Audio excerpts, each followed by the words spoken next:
Vous savez qui c'était Romain? C'est un rocker. Hein? Allez, mets-moi un rock'n'roll de genre. En natural, et puis comme il considère que Nord 1100, Briclair, un ramier, il est piloté par Bernard Burpillot, et le Nord 1100 était un avion dérivé de celui qui le suit, qui lui peint en versant. Voilà en tout cas passant devant nous, appartenant à l'escadrille historique de ADS. C'est vraiment des Allemands, on dirait une écurie de Formule 1, c'est pas variable.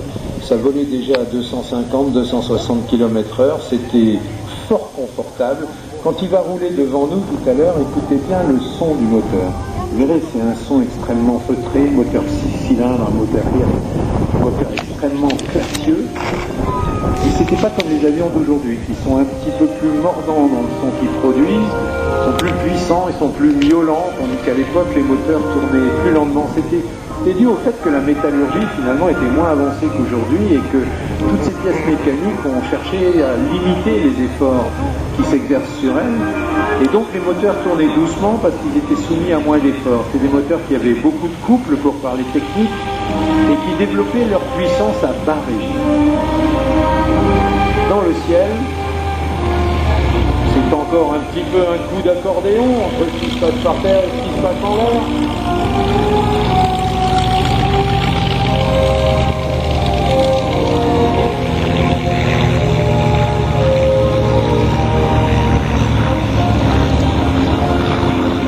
Principalement en France, principalement dans l'immédiat après-guerre, où il fallait tout reconstruire à quelque chose d'un peu plus structuré, on va dire, peut-être un peu plus solide, un monoplan, un avion avec des qualités de vol un petit peu moins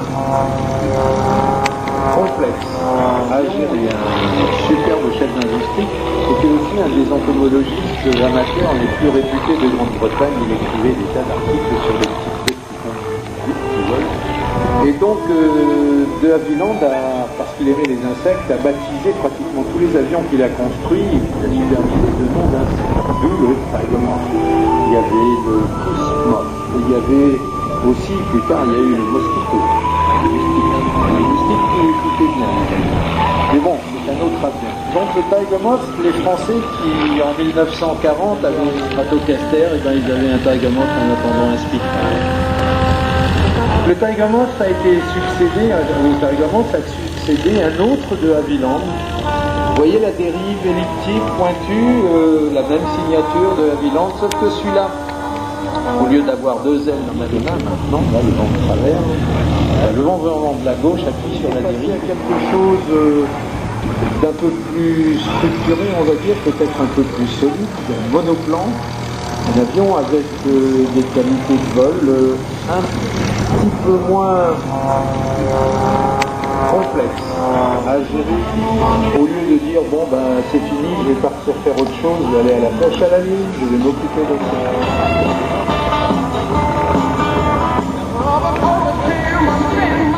Qui vient de se poser était piloté par M. Bernard Burpillot, qui s'est acheté une nouvelle combinaison d'Abidron absolument sublime. Clair et tout, on dirait un vrai pilote de l'époque. Je pense que Burpillot doit être en train de finir son pétard dans son cockpit et revu la manière dont il est.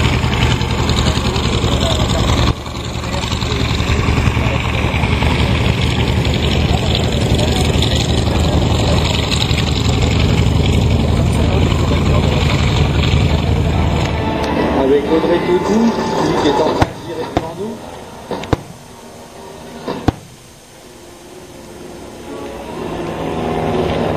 Et les pilotes de la Ferté ont participé, en dehors de ces reconstitutions des combats de la Première Guerre mondiale, à d'autres films. La série des Indiana Jones, avec Harrison Ford. Le nombre de films qui ont été tournés ici à base d'avions est impressionnant.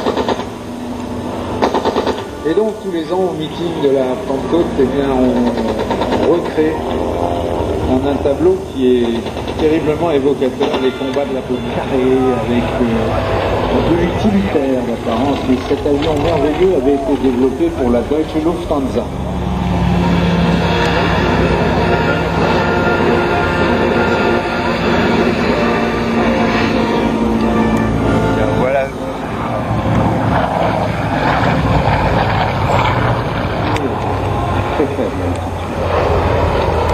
Ju-52, c'est véritablement une camionnette volante dans sa version militaire de toute l'histoire de l'aviation mondiale. Le Normandie-Niemen, car au début il s'appelait Normandie, puis leur conduite avait été tellement exceptionnelle que Staline lui-même, par décret, avait dit ce groupe de chasse ne s'appelle plus Normandie, il s'appelle dorénavant Normandie-Niemen.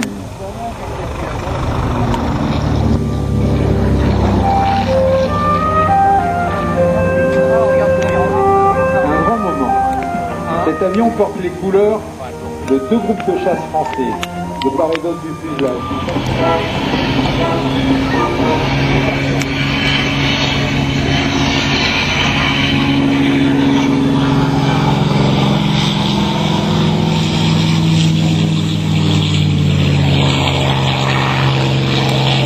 Les pilotes de chasse, s'ils avaient de la chance, étaient appréciés au marin, le pilote de Mustang aujourd'hui. Allez, fais-le siffler. Des joujoux. Non, c'est pas des joujoux. C'est chaque fois qu'on met en l'air un avion comme ça, c'est une sorte de cérémonie. Aussi.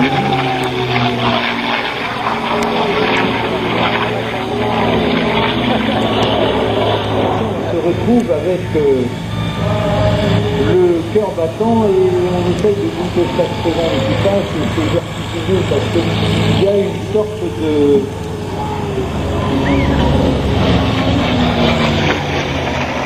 Il y a une sorte de disproportion qui, sans ces deux compagnies, vous le savez, sont devenues sœurs après avoir été concurrentes pendant depuis 1919 finalement, puisque Air France, à travers l'équivalent du drop finalement, ça devrait être explicite le pilotage d'un Mustang.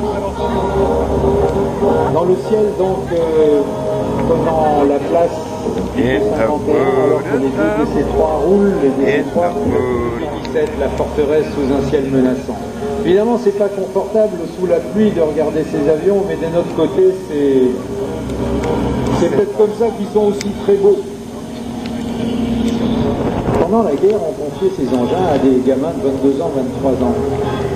C'était une époque qui n'avait rien à voir à celle d'aujourd'hui. Aujourd'hui, pratiquement tout le monde, à 20 ans, a été confronté dans nos pays à la conduite d'une moto, à la conduite d'une voiture. Tous étaient confrontés à 18 ans, on a été confronté à la mécanique. On sait ce que c'est. Maintenant, retour en arrière à cette époque-là. Les gamins de 18 ans qui passaient les tests psychotechniques, les premiers du temps, pour se retrouver aux commandes d'avions comme celui-là, ou de Mustang, ou d'autres avions, ces gens-là, en général, n'avaient même pas leur permis de conduire, ils n'avaient jamais conduit une voiture. Aux commandes des machines volantes, probablement les plus sidérantes qui aient jamais été inventées. Je peux vous promettre que piloter, en gros, à l'heure de vol, cette forteresse, il y en a à peu près pour 1500 à 2000 euros d'assurance. Et c'est encore pire, entre autres, qu'une manifestation comme celle-ci peut avoir lieu. Tiens, d'ailleurs, il va falloir que j'aille les voir pour leur parler. Quand vous voyez un film de Steven Spielberg, il y a toujours un avion ou des avions qui rôdent. Rappelez-vous, à l'Ouest, une histoire d'avion, de bombardier anti-feu. Mais rappelez-vous l'Empire du Soleil. Rappelez-vous, dans tous les films de Spielberg, quelque part, il y a un avion ou un aviateur qui traîne. Le papa de Steven Spielberg, il volait sur des B-17 comme radiomitrailleur. Et il a fait la guerre.